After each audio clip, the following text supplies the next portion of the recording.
Going live. We're live. Good afternoon, everyone. This is Carol Pilkington, spiritual mentor and astrological counselor, coming to you from sunny Los Angeles.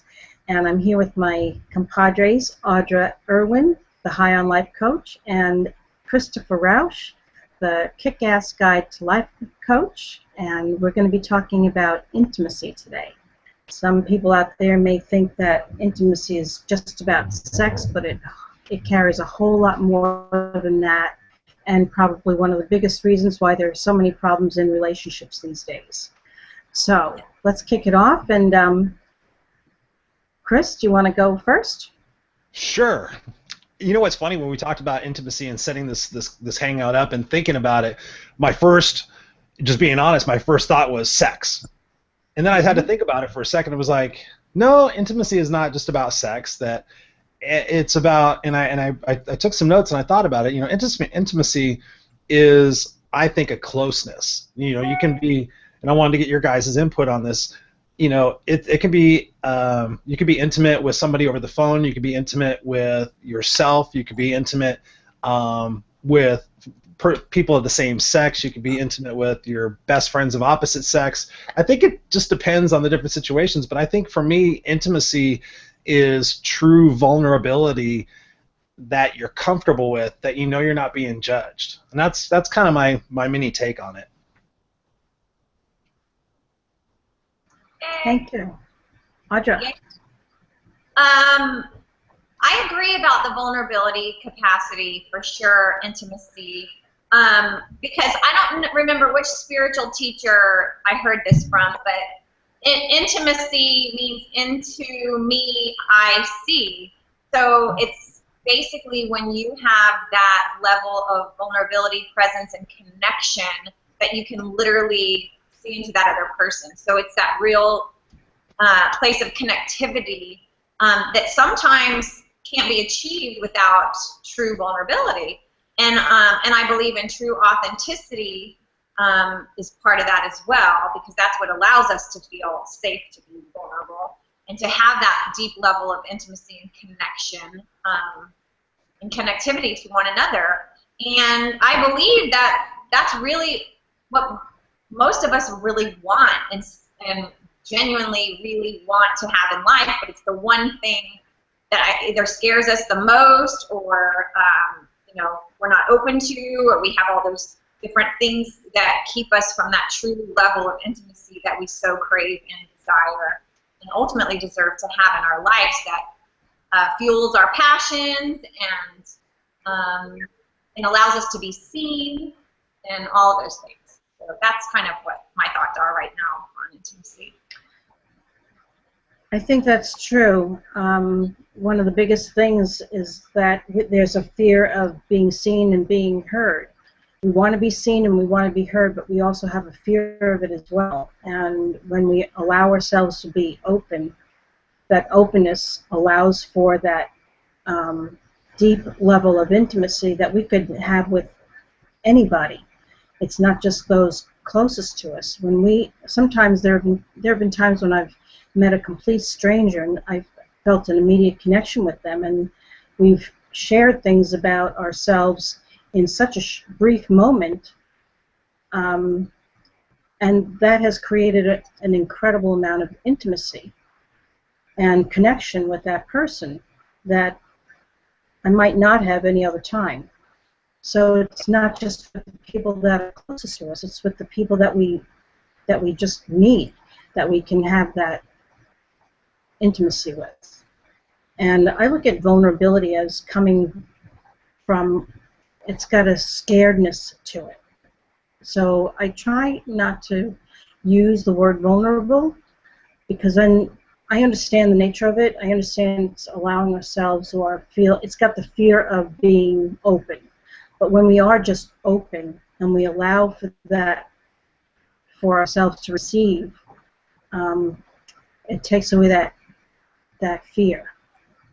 There's no fear in true openness and real intimacy. So it's that ability to just completely be who we really are, without the attachment of what another says or feels or does about whatever we express and what we feel. Why do you think we're afraid of that judgment you mentioned earlier? Why do you think that we're scared of that?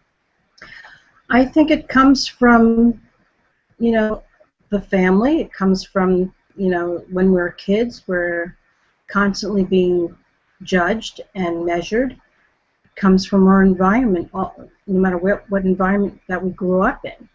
And it's just it's a learned feeling. And sometimes, you know, if you believe in past life experiences, you might be carrying some of that fear into this life. Mm-hmm. No, I would have to agree. When I was thinking about intimacy and thinking about my issues with it over the years, because it stems from when I was a kid with my mom. I was telling somebody this the other day. I admired, you know, it was Mother's Day recently, and I admired this guy because he loves his mother so much and hugs and kisses her and everything. And I said, you know, my mom and I never had that. We had, you know, we would hug and, oh, okay, I love you and everything, but there was never kissing or, you know, affection. I didn't really grow up with a lot of affection in any shape of my life. So 18 years old, I meet this girl, and I'm not incapable of affection, but it's just not normal to me. It's like, okay, hey, how you doing? Okay, all right, I'll see you later. And so I had to learn to be intimate, and I have had to learn that throughout my entire life, and to trust, because it was like, okay, that's really foreign to me to kind of do these things. And I encourage other people to do that, because once you do, it opens up a whole nother world of pain, but also it opens up a whole nother world of joy. And I was just wondering if you guys had experienced that in your life as well, where you kind of you got burned maybe, and then you had to learn from it. Well, I think you said it right there about the whole trust factor. I think is our willingness to be intimate and have that level of intimacy comes from us feeling safe. It's a safety thing, I think. And kind of, I know I can totally appreciate your point, Carol, on vulnerability, but like I think embracing, you know, those real and raw parts of ourselves and letting ourselves be seen completely, no matter what that looks like. And I don't necessarily think that fear is tied to vulnerability always. I think it's just a form of exposure, real, authentic, raw exposure that can kind of cultivate that connection. But I think in order for one to do that, there has to be a level of where they feel safe in that environment to do so. So speaking to what you said, Chris, about that, is I do think that it could be from our upbringing. There are many reasons. Or you were open and you got hurt, so then you kind of closed down, or you hold back part of yourself because you don't feel like it's safe to completely go there because you had in the past, and it was, you know, that space was betrayed, or it wasn't honored, or something that allowed you to not feel, you know, that you could bring all of yourself to that, and on that level that would really create that level of intimacy. So I think, you know, for various reasons. So I think that, you know, probably, you know, upbringing, what Carol said, past life stuff, just passed down relationship dynamics, you know, maybe that haven't been cleared, and the energy around it hasn't been cleared. But yeah, it's all about, you know, we really are preventing ourselves from that true, just, there's so much fullness that comes when we're safe in that space, to just show up in the all fullness of ourselves and to connect with another person on a deep level. And Carol, I totally agree that, you know, it could be somebody that you've never met, or you just met. I met this girl, Tamara, my good friend Tamara Montana, who has been a guest on my radio show a lot of times. And I met her on a cruise, and it was like, we were in line at the spa, and it was like, whoosh. That was, I mean, it was like I had known her my whole life. And we went to these gardens, and we were sitting in these gardens, and we had just met, and we were like telling each other our deepest, darkest secrets, because it was safe. You just felt that, you know. So I think that, you know, it's, to me, it is really about safety. It's about you feeling safe, not judged, completely seen, and yeah.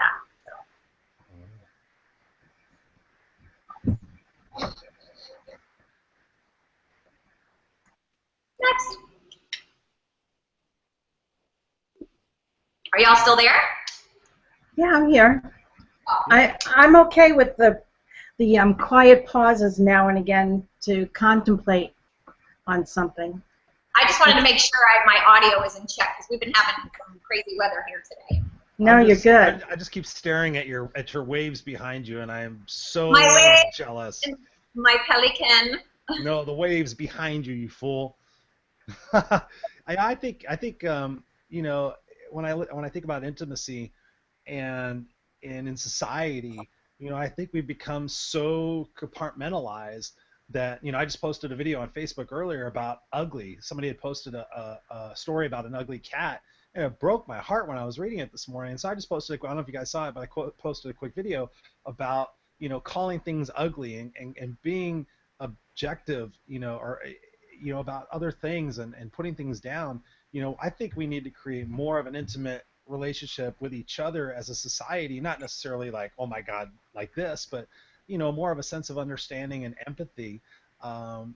Because, you know, I think about after 9/11, you know, it seemed like the country was bonded, and it seemed like, you know, hey, go ahead and get in line, and hey, you're an American, and hey, we're in this together, and you saw American flags flying everywhere. And then all of a sudden it was like, it was all gone, and now it's all fuck you, and, you know, all this other bullshit. You know, what do you guys think about intimacy in society, but not in that way? You know, just more of a connection, I guess. I think that's very true. When I was in New York during 9/11, and I'd gotten there the night before for a business trip. Wow. And we couldn't leave New York until that Thursday after, where they were finally letting things open a little bit, and we drove across country because we couldn't fly. We had a car. And the walls came down. You know, like you said, the walls came down, and people were very open-hearted, and they were generous and kind to one another. And then, like you said, as time went by, that kind of went away. And it goes back to being open, having our hearts open, and allowing that to stay open, and noticing what causes it to close or shut down. I think when we become more aware of those things that cause us to shut our heart down, then we begin to work with that and understand it better and work with others. What advice? I was in a group meeting a couple of days ago with a group of women, and there is a safe environment that's been created in that group where we can express anything and everything that's going on with us, and it's real and it's open and it's heartwarming to see people just lay it out on the table of what's really going on with them at the most raw and base level. And like you were saying before, Audra, you know, those environments need to be created in certain situations, and it's nice when it happens. You can really feel the openness and the space and everything. It's so beautiful. There's a lot of love that's created and experienced from that kind of experience. You feel like you belong. I mean, that's something we all crave. Is I want to belong somewhere. I want to know I'm needed and trusted and respected, and I'm significant, and it's okay, you know, to have warts and scabs and feelings of, oh shit, you know, am I worthy enough? But one of my questions to you guys, and I was thinking about this, is there's so many people that I run across that are afraid. Like, I've been burned, Chris, and I'm never letting anybody get in here again, and, you know, all this other crap. And my advice to them and to the people that are watching this is, yeah, you've been burned, but you can't, in my opinion, is you can't necessarily hold the person that's going to walk through the door next. You can't hold them to the same standard or the same judgment that, you know, these three other people did to you. And I tell them, I said, you know, as hard as it is, you gotta start with a clean slate. You gotta still be, you know, obviously guarded, because I've seen people do the stupid stuff and go, oh, there's another idiot, there's another idiot, there's another idiot. And you're just like, stop doing that. You know, stop dating these men that are gonna abuse you. what thoughts do you have for people? Because I know there's so many people out there that are just like, nope, oh, I've been hurt, fuck it, and then 10 years later, they're like, I don't understand why I'm alone. It's, I would say, how's that working for you? Yeah. And everything that we're talking about, it really stems back to, Carol, your favorite word, right? Is that acceptance. It's about acceptance, right? When you can accept, things, and I even wrote something this morning to speak to that. This was about what if, the ultimate betrayal was the ultimate gift? What if a broken promise was really the most sacred promise and sacred contract honored, right? So it's just, what framework are we seeing life through? What lens are we seeing life through? What are we choosing to believe about a situation, right? And it's like, you can choose to align with something that shuts you down and makes you bitter and hard and closes everything out and keeps everything out from you that you really deeply desire, and want and deserve in your life, or you can, see it from a space of truth, or something that resonates at a frequency, that feels better in your person. Like, to me, it just all boils down to choice. Like, what are we gonna choose? What are we gonna choose for ourselves? And yeah, it's just deciding what that's gonna look like for you. So. Yeah, I think also too the oh gosh, I lost my train of thought. Shoo, gone. train left the station. The waves washed it away out to sea. It did. It Like you're on a washed it Tony away. Robbins infomercial or something. Oh. What do you guys say to people, while you're getting your thoughts back, Carol? Another thing I was thinking about is some people, didn't have that intimacy, say, as they were kids, and then they found this one person who gives them affection and gives them some attention, but in their heart of hearts, they know that person's not the right person, but they stay there because they're getting little breadcrumbs of intimacy and they're getting little breadcrumbs of love and affection. What do you say to those people that don't have the courage or the strength to be able to say, you know what, I'm going to go without, and it's going to be okay. I'm going to go out into the cold, and I'm going to find warmth somewhere else. How do you guys give advice to people out there who might be struggling with that, saying, hey, this, I guess, is the best I'm going to get, and, I'm just going to stay here and hang on to this, as opposed to, somebody could be right outside the door that could give them the real love that they deserve? I was one of those people. I've been there, done that. I wore the T-shirt for a while. So Yeah, I think. Go ahead. No, go ahead. Truly. No, I think what you were starting to touch on was really important there, Chris and Audra, with regards to how we feel we deserve something. And what does love really look like to us? What does intimacy look like? And one of the things that I was going to say before was, in any relationship that I've been in, I always wondered, well, what is it that I was supposed to learn from this? What am I here to learn, and what am I supposed to learn from this experience? If we can come from the question of learning and trying to understand what we're here for and what we're here to learn, we don't compound the misery, so to speak, by saying, oh, I'm going to shut down now because this person hurt me, and it's happened every single time I'm in a relationship. If we can begin to see and recognize that each moment has its own beginning, middle, and end, and not compare one experience to the other, that would really be a helpful way and healthy way to approach our relationships and our need or desire for intimacy.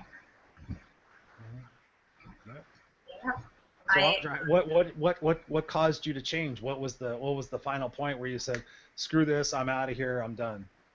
Yeah, well, it was about worthiness. It was about me really coming to the realization that I did deserve to have that. I believe, like, we have an innate knowing. We know on a core level if we're internalizing and asking the questions like, is there more to this? There is. If we're asking that question, there is. And so but that relationship served as a growth for me to find my way back to the truth of who I really am, right? And it has nothing to do with the other person. It's not that they're less than, it's not that whatever, it's there in my life as that catalyst for me to grow back into the truth of who I really am and own and accept and honor all facets of myself. And we're the only ones that limit ourselves from all the desires that we have in our lives, you know, because we're believing society's labels, or, you know, that we better not, because what if it's not? And we've been conditioned so long to, you know, like for me, you know, so you might have one relationship that was terrible, so then you have this other relationship that, you know, is really different, but yet it's lacking these things that are really important to your soul and your spirit, but you're like, oh, well, I had that, I should really be happy I have this, right? But it's like, it's aligning with your truth, and your truth knows, and it's your compass, and when we can just follow that truth and trust it, we are rewarded. And when I say rewarded, it's like we're gifted what it is that we really desire to have. And the other thing goes and aligns with what it's meant to have in its space. But all of those relationships, like Carol said, it's all, you know, a container for our growth. It's that space for us to be able to really get back to the truth of who we are and to expand from that space. But it's not easy. So for me, I mean, there's a lot of years that I stayed because I thought, like, well, what if nobody else, you know? And it's just the pain of staying incongruent to that truth for me was just worse than the pain of actually leaving and aligning with that truth. So. Yeah, it's you know, I've helped a lot of people through situations like that, Audra, and it's just about having, you know, so many people sit there and they think, okay, I have to take care of that person, or if I leave and that person's gonna fall, or that person's gonna break, or that person's gonna die, or that, you know, it's kind of sad when you see that, and we're kind of going off it a little bit, but I think it's important for people out there to understand that you have to put yourself number one. If when you look at the clock and you look at the calendar, those days are going to go by anyway. And if you don't value yourself and have self-care, I was helping somebody with this the other day, they said, that's being selfish, that's being selfish, you know, it's my responsibility to take care and so and so. And I said, no, you have to have self-care, because if you wind up in a hospital or you wind up having a stroke or a heart attack, how are you going to be able to take care of that person? How are you going to be able to take care of your kids? And it took me a while to get that person to figure it out. And I was like, you're right, you know, that person, I'm not their caretaker, and I need to do what I need to do in order to have the life that I want, to have that kick-ass life that I want. And it sucks. And you know, it's so funny because people want to wait until the best time, and there is no best time. You just have to rip the Band-Aid, say, hey, here's what it is. I mean, obviously do what you can do and try. It shouldn't be a mystery to somebody, but you know, it bugs me when I see people go through that and they crave all these good things, but they don't take the stand to go after them. Settling sucks, and we were never meant to settle. And so many of us in life play it safe. I totally was playing it safe, and so many, you know, whether it be work or a relationship or whatever, you know, playing it safe. And it squashes your soul and your spirit to play it safe. You know, like, I mean, I know that it may sound cliche at this point, but it's truth. Is your life really begins at the end of your comfort zone, and to be able to, I think, since the subject of this call is about intimacy, you know, and the whole into me I see, it's about in here, when we're able to be intimate within ourselves and really hold that space for us and honoring that we can really be available, you know, to others and have that space there. Carol, are you frozen? No, I'm not. I'm here. Okay. No, I think all the points that you guys are touching on are really important, and I agree. A person has to really begin to take stock and take a look at where they're feeling like you were saying, vulnerable before? And what are the fears? And what does that look like? And what fears are blocking us from being totally open and intimate with others? And when we look at those things, it'll really open us up.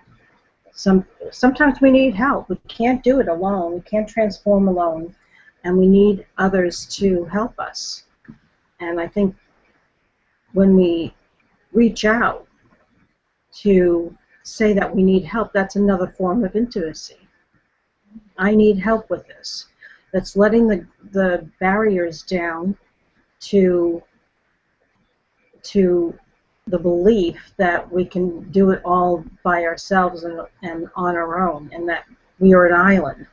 When we start to break down those barriers, then we can really begin to, step by step, understand what is holding us back from really being with another completely and fully and wholeheartedly. I think I was just sitting here thinking, like, what is it that, you know, really ultimately would be behind that? And that fear, I think of, what if you don't like what you see, perhaps? Maybe because I was asking that question to myself, like, what has prevented me from allowing myself to be, you know, in that space? And perhaps in certain times it's been, what if you don't like what you see? You know, what if you don't like what you see, basically? Mm-hmm. And so I think that, yeah, there can be a lot of fear there, and I think that enlisting the support, like you said, Carol, is about, you know, getting back to self-acceptance, right? Like, because I think that's really what life ultimately is. All the lessons, all the experiences, all the, you know, relationships and all of that is our growth to allow ourselves to get back to a space where we completely love and accept who we really are. Love and accept who we are, you know, not external or not seeking for approval or and it's a journey. It's a journey. And you know, and you'll reach a place where you're like, oh my gosh, I finally don't give a shit what people think. And then there's a day where you do, you know? And so it's just a journey, I think, of us just connecting to that truth of acceptance. You know, I think that's the journey. Like, I'm really, like, feeling like anymore that is what this whole life thing is about, is our journey back to ourselves and complete acceptance of us and our wholeness, you know? Yeah, absolutely. I totally agree. Acceptance, and that's where that intimacy begins. I mean, intimacy is really about coming from a place of love and not looking for it anyplace else, but acknowledging that that's who we really are. And when we come from that place, it's much easier to be open and accepting and giving and be in those more intimate relationships with the world, in the world. Right, and you can't love and give what you don't have for yourself, right? Truly, so. Unless you're out there trying to fake it till you make it, which there's quite a few people. Yeah, I prefer own it till you own it versus fake it till you make it. You know, just owning that, being vulnerable, being, you know, owning, you know what, I'm not there yet. Owning that I'm a work in progress. Owning that, you know what, I'm figuring this thing out. And hey, you know, and then owning it when you do. Exactly. One of the things I was going to ask you guys that I've struggled with over the years is I've had more relationships with women, you know, as friends and, you know, obviously as partners, that, like, I'll be with a woman, like, say, for example, right now, my wife, and I'll have a really good friend where she shares intimate things with me and tells me everything, and my wife knows that, But what do you guys think? Is there a cutoff in how much intimacy people of the opposite sex should have while they're in committed relationships? Because I know that's touchy for her. I mean, she's really doesn't really mind, but like certain things. One time she texted me, she goes, oh, this guy's over, and I think tonight's gonna be the night, and blah blah blah. And she's like, I can't believe she's texting you that she's about to have sex. And I'm like, I don't care. It's whatever. It's no, to me it wasn't a big deal. And I mean, that's not intimacy, but what do you guys think about? Is there a line, that people should have as far as being intimate with their friends of opposite sex when there's no like things that are going to happen? Well, I think that I've had friends with the opposite sex for years, and I have one of my closest friends is of the opposite sex, and I don't think that there's a problem as long as the person that you're with has that deep, unabiding trust, and that you have that trust between the two of you, and commitment to the relationship that you're already in. That has to be the primary foundation. And I've had friends.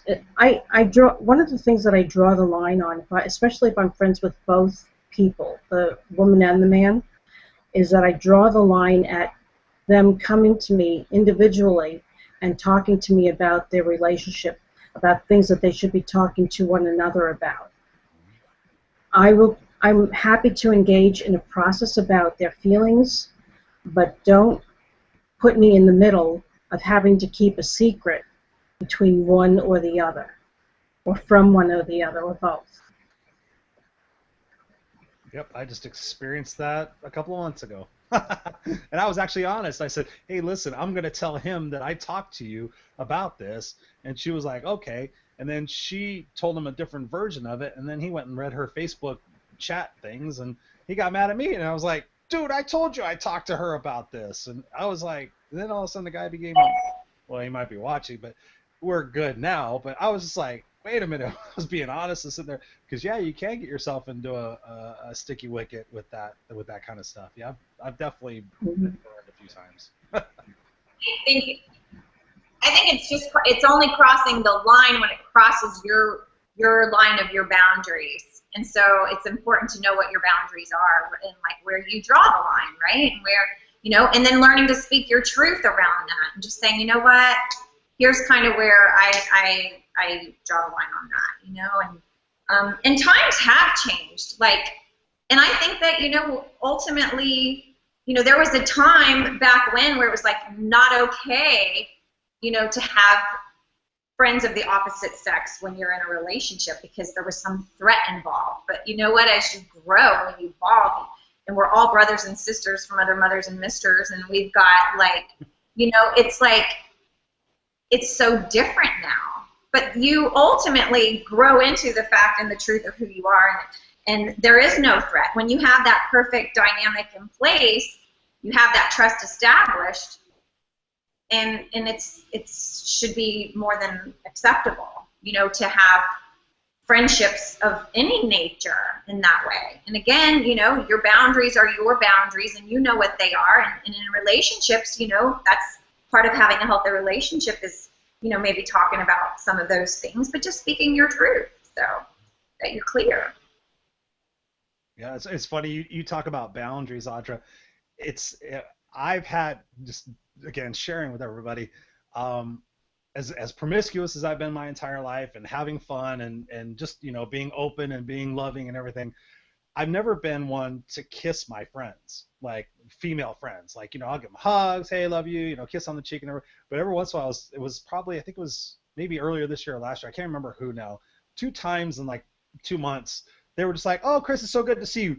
And I was just like, huh, what?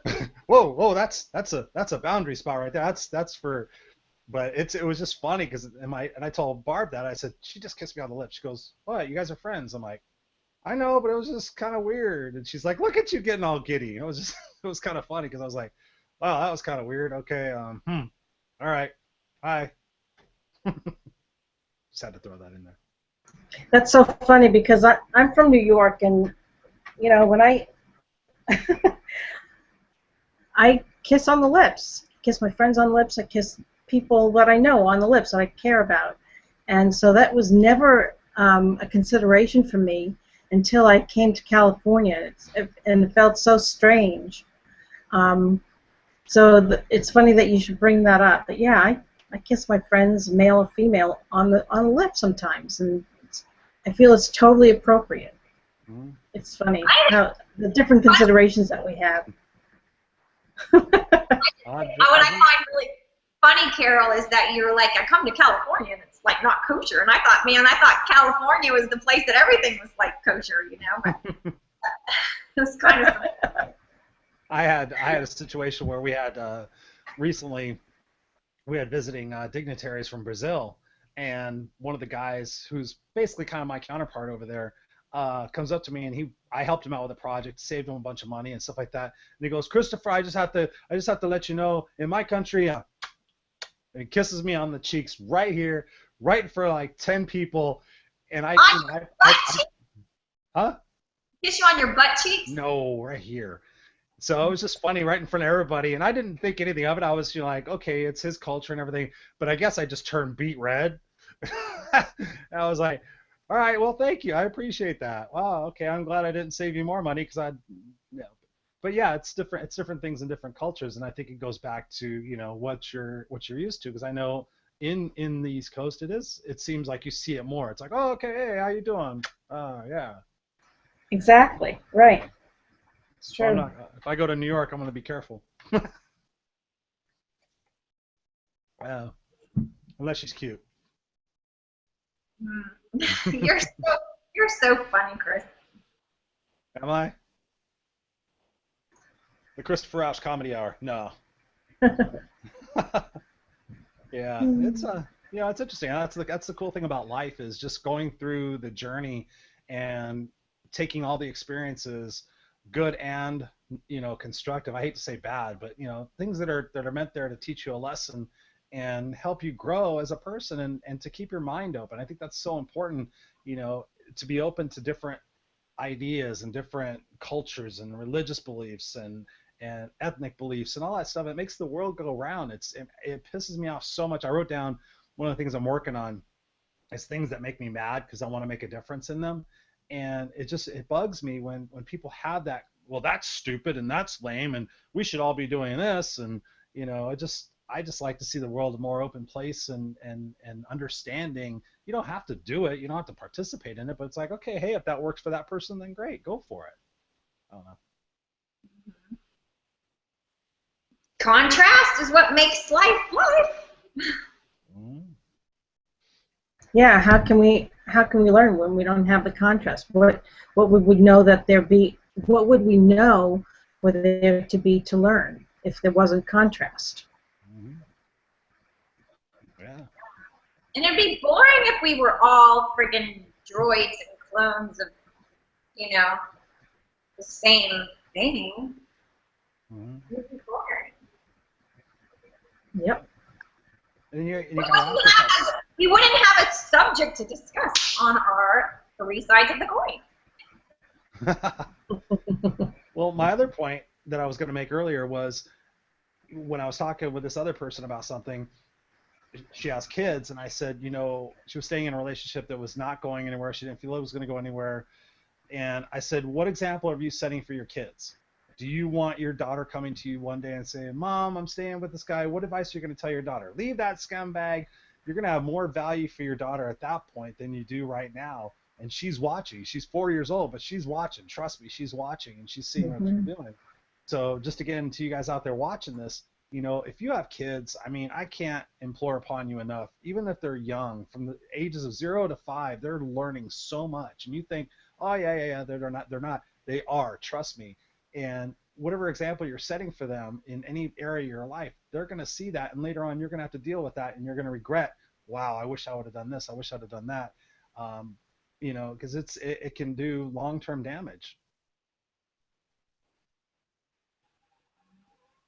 I think that's another subject that we haven't talked about even, is with regards to the kids in our families. When we have kids, and building that sense of trust and openness and intimacy, and teaching them what real intimacy is all about, versus just, you know, it being about sex and affection and touch and all that stuff. It encompasses it all.